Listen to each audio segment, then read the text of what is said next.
안녕하십니까, 박사입니다. 조 바이든이 오락가락하는 것 같습니다.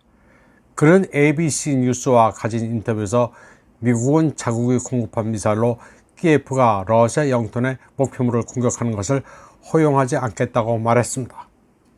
바이든은 미제 무기를 사용하는 키예프의 공격 범위가 러시아 국경 근처 군사 목표물에 제한되어야 한다고 말했습니다.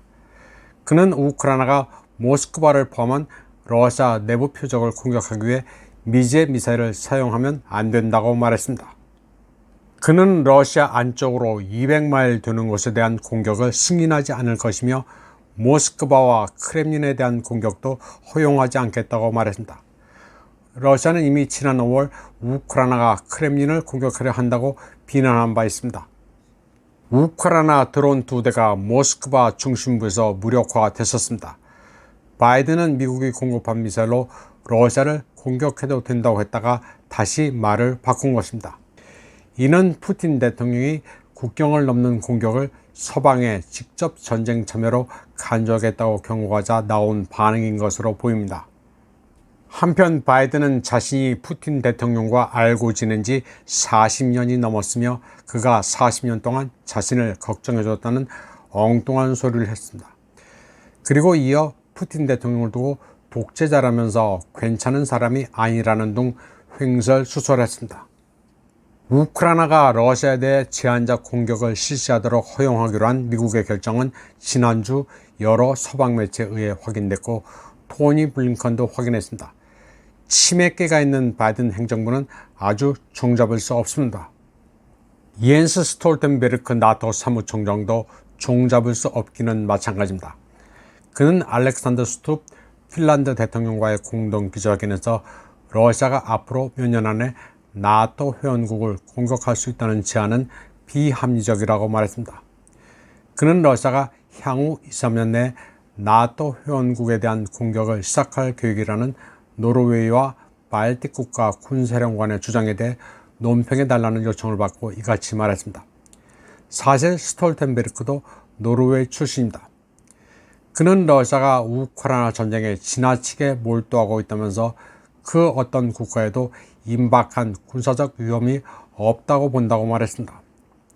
스톨텐베르크는 러시아가 이미 핀란드와 다른 북유럽 국가 부근에서 병력 일부를 우크라이나로 옮겼다면서 우크라이나에서 전투가 끝나도 모스크바가 병력을 재건하는 데는 시간이 걸릴 것이라고 주장했습니다.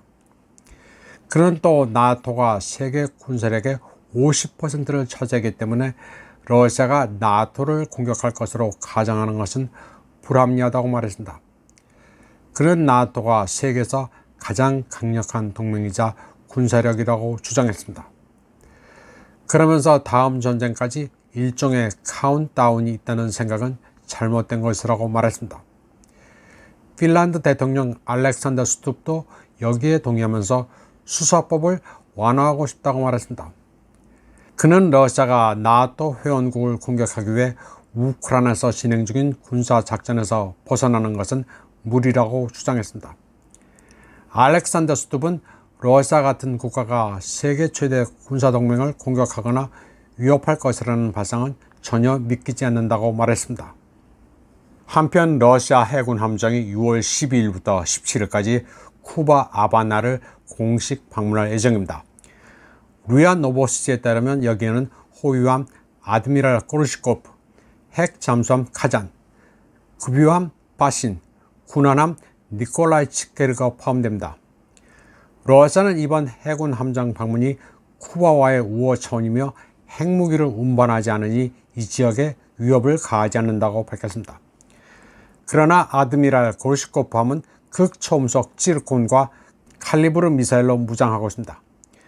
러시아는 미국 코앞의 쿠바 그리고 베네수엘라와 교류를 강화하고 있습니다.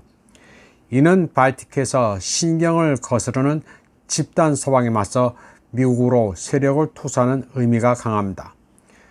러시아는 막판에 게임의 판도를 뒤집는 체크메이트에 아주 능합니다.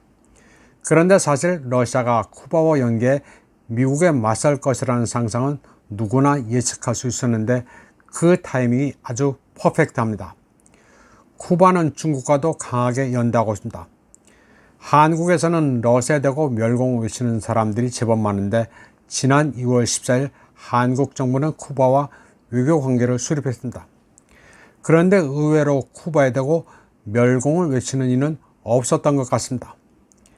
이번 방송은 여기까지 하겠습니다. 시청해주신 여러분 감사합니다.